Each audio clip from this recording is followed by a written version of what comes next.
So I'm going to do some testimony today, but first I want to talk about why Christians testify.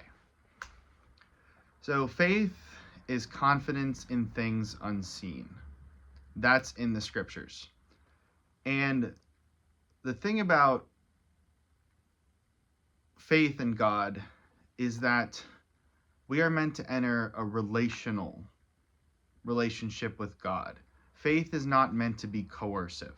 So if you imagined that God was just hanging out on a mountain somewhere and he would wave at airplanes as they flew by, that would take faith from being relational to coercive, because all the objective evidence we need would be standing on that mountain.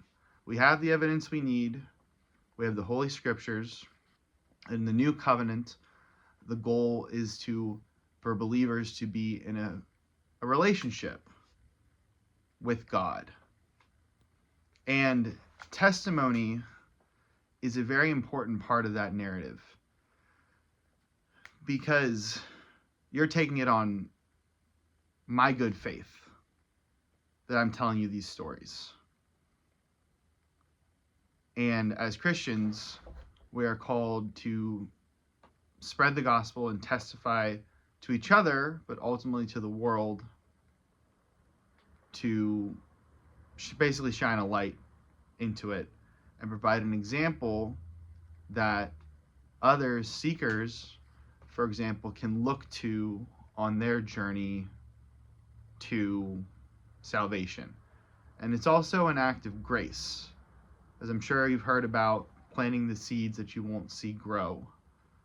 Testimony serves as an example of one of those seeds that could be planted anywhere with anybody. And then this young plant could be watered by Christians halfway across the world. That would be the goal of testimony in a digital format. So I got all the technicalities out of the way. I want to share two parts of my testimony. And my journey to the faith has been very long and complicated. It's probably had at least 4 or 5 different seasons. I'm not going to do the whole thing. I'm just going to zoom in on 2 specific examples. So I'm calling this testimony from a frat party and from a baptism. Oh, in my sophomore year of college, I had pledged a fraternity. And I was still functioning as a normal human being. I still was holding down a 4.0 GPA, network of friends, really excellent in classes. I was under review for a really exclusive fellowship program at my state capital.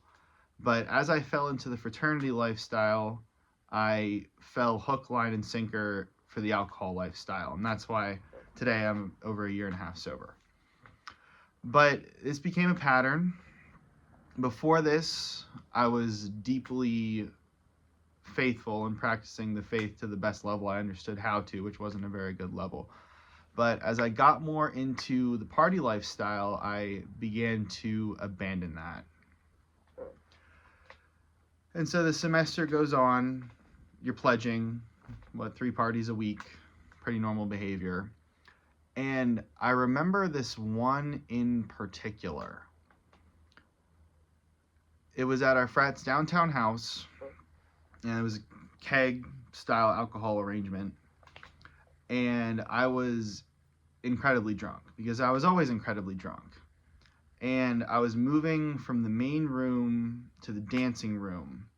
And I was so messed up that I fell against the wall and just kind of leaned there because I was having trouble standing up. And then I had this moment of clarity. Exactly how you'd picture it or see it in a movie. I had a moment of clarity. And I looked around the room, people laughing, people dancing, people drinking. And I thought to myself in my drunken mind that for some of them, this is exactly what I thought. I still remember it to this day. I thought that for some of them, this is going to be the best that life gets. But that's not how it's going to be for me, because I have God. And that was my drunk thought. Carried on with the party after that.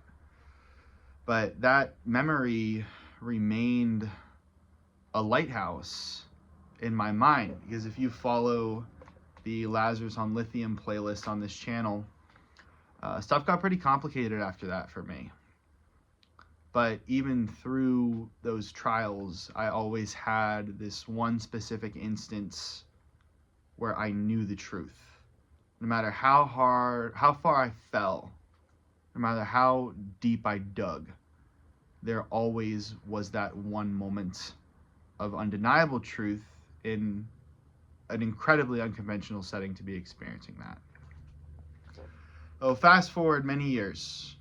I became a Christian on March 5th of 2025, but it took me about 5 months to get baptized because I wasn't comfortable with my testimony now being the Lazarus on Lithium playlist on this channel and all that. And I wasn't comfortable with it. This is a very long story. I'm skipping over a lot of testimony here. But when it came to the day of my baptism, exactly how you'd hope it would be. Great service. They played my testimony video on screen for the whole church to see. I went out. We're doing outdoor baptisms, and I got baptized, and it was amazing, and everybody was celebrating.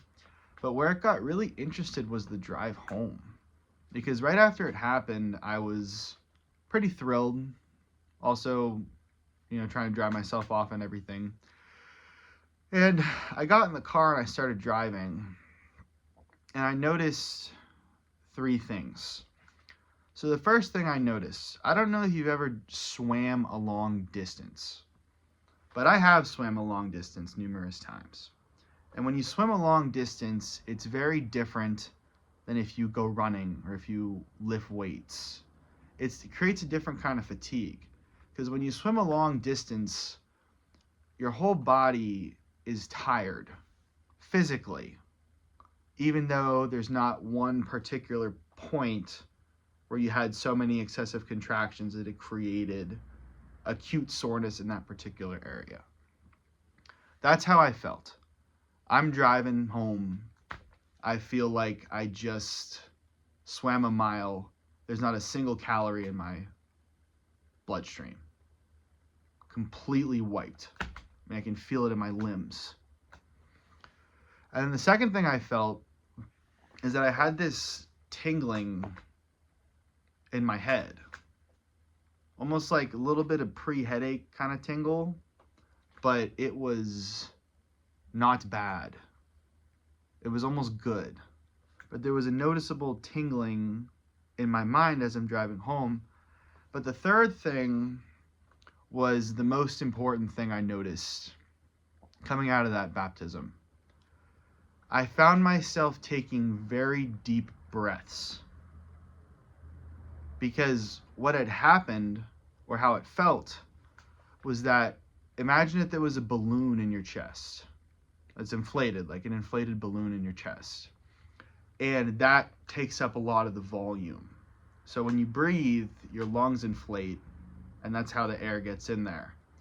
But this was like, half, 3/5 of the space was already taken up by some other object.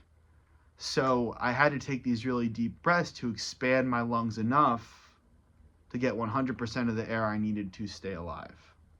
And this went on for about an hour. But I can assure you, my testimony, I can assure you that there was an object in my chest. It was impairing my breathing. I couldn't breathe properly because there was a massive object right in my lungs. And to any Christians watching, this is going to seem obvious. But when you are baptized, when you become a Christian, when you become a believer, you receive the Holy Spirit and it comes into you. Well, it is my belief, it is my testimony, as we've outlined, that I physically felt the Holy Spirit take residence in my chest in such an obstructive way, such a physically obstructive way, that I could not breathe properly for an hour. And That's the beauty of testimony. I've told you my story. If you're a seeker out there listening to this, make of it what you will. And if you're interested in learning more about all this, feel free to watch my channel.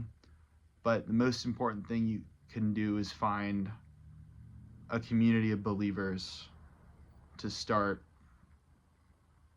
getting introduced to all this with. Thank you, and God bless.